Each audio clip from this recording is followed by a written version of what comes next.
What is going on, everybody? Welcome back to the channel. Aftersound here, bringing you Splinterlands content every single day. We also stream right here in this channel every Tuesday, Thursday, and Sunday morning, so come by and say hello. All right, guys, there was something that Matt had mentioned on the most recent town hall in terms of the team not being prepared in 2021 for what happened, but expecting something similar to happen in 2024, 2025, and this time being prepared, right?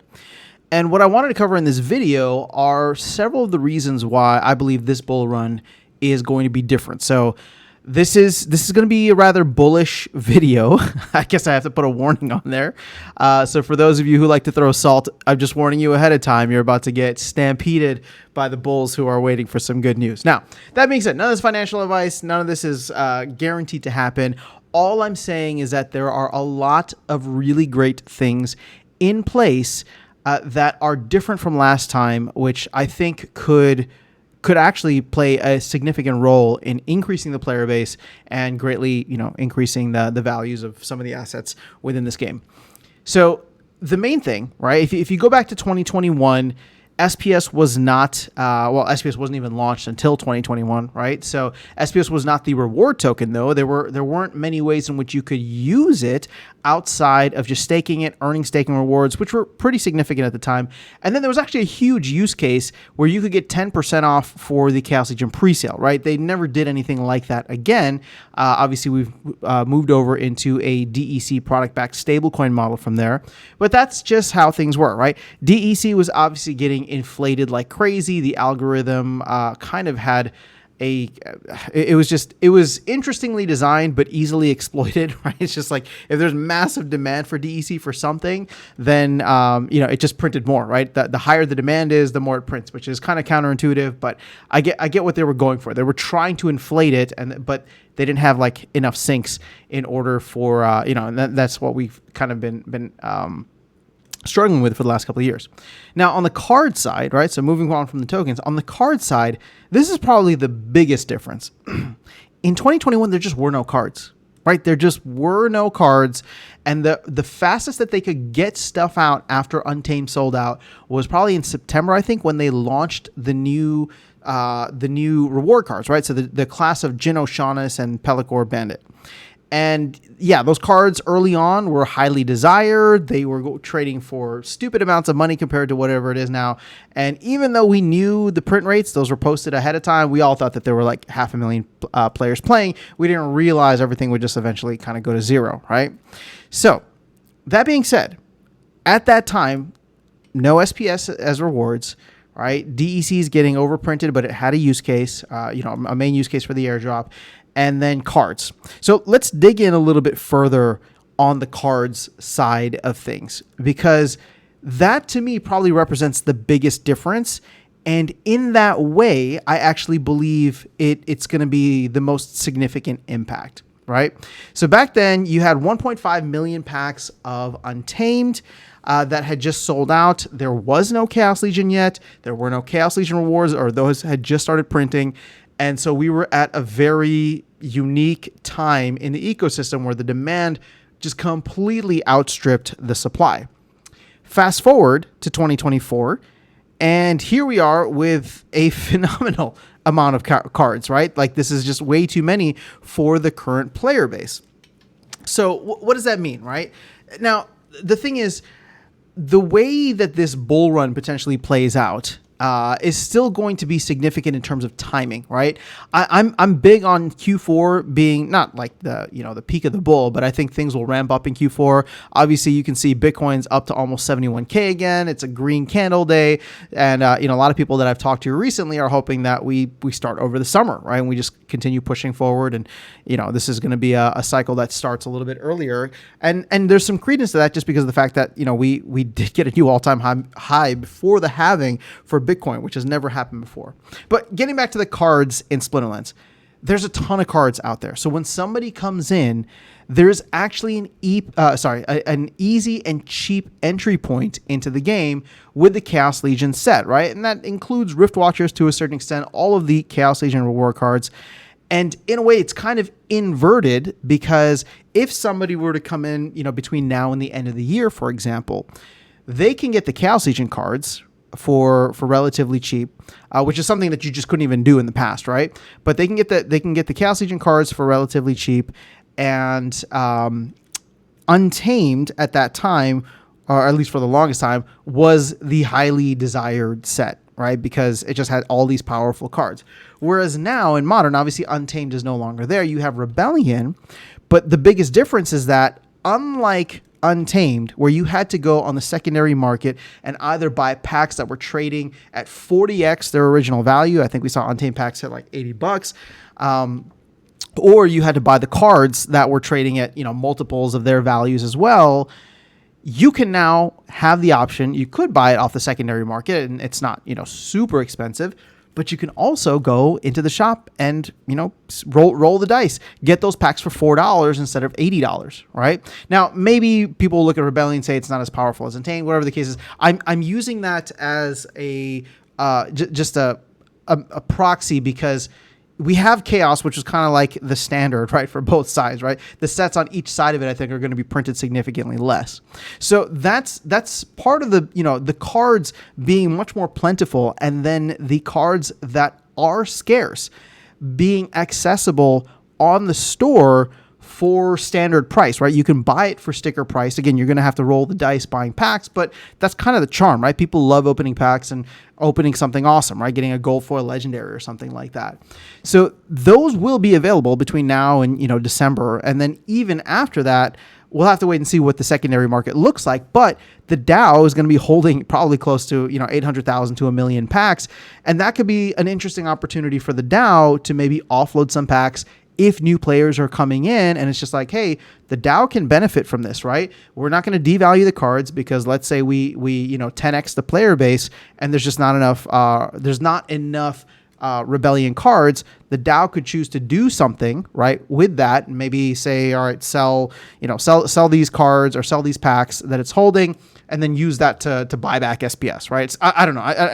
I'm getting a little off tangent here. But the cards are the biggest aspect, right? So shout out to Christopher Charles again. The cards are the biggest aspect in this, simply because they provide the mechanism to which players can participate in the game.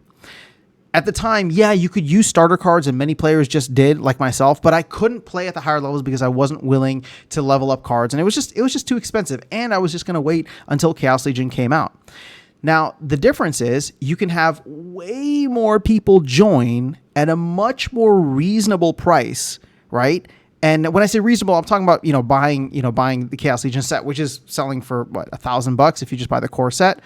And again, that is playable. It's not going to be the best, but at least it will allow you to not just play in bronze, where many players were for the majority of 2021, right? Bronze or maybe silver.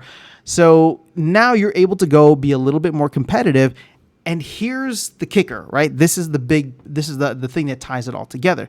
The more players you can bring in, because there's more cards available to them, the more SPS demand there is. And SPS is finite, right? So if you can imagine the amount of cards that we have now today having been available back in 2021, there might have been way more people coming in. Now, granted, the SPS mechanism and staking and all that, or staking requirements, none of that was in place. Obviously, that's all in place now.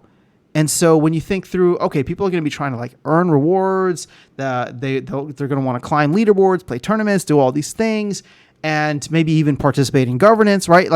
If we do get something similar to 2021, and again, history doesn't repeat, but it does often rhyme. So maybe we get something that's not as crazy, but even still, even not as crazy, even half as crazy, even 1/4 as crazy as 2021 would, in my opinion, still be a significant amount of people coming in compared to the people that are here now.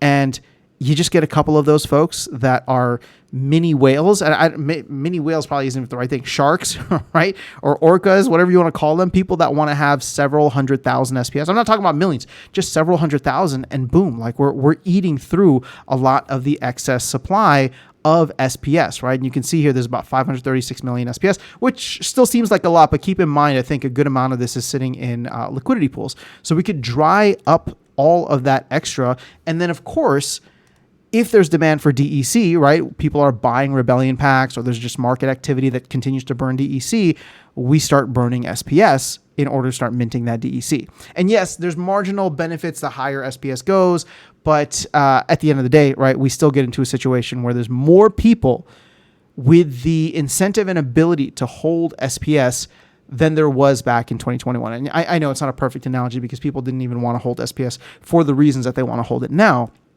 But that is the gate, right? Instead of collection power, the gate to your earnings is SPS. And I do think that the amount of cards being out there now, and the team, to go back and put a little bow on this, to go back all the way to the beginning with the team saying, like, we're prepared for it, right?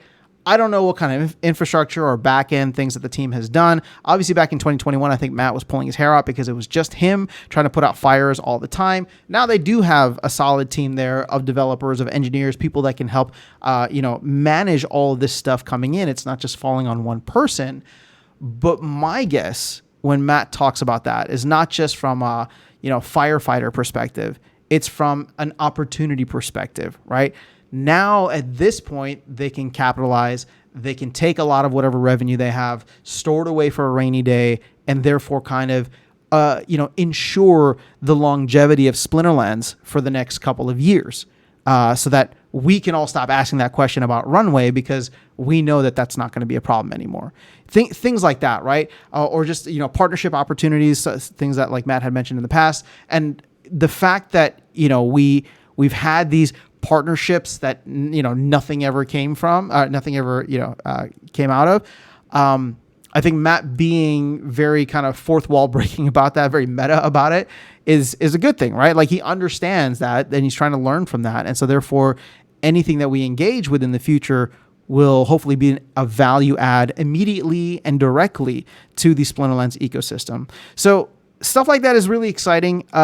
This is something that I'm obviously looking forward to. I'm feeling very bullish about the market overall, crypto market specifically, and Bitcoin specifically. But I do think that will filter down into the microcaps at some point, and probably towards the end of the bull run, which would be in 2025. But if it did happen this year, or at least started to happen this year, I think that could be pretty great, right? And so, is that guaranteed? No. Are there a lot of other games and competition out there? Absolutely. There's a lot of really great things that are happening in the gaming sector for play to earn and for Web3.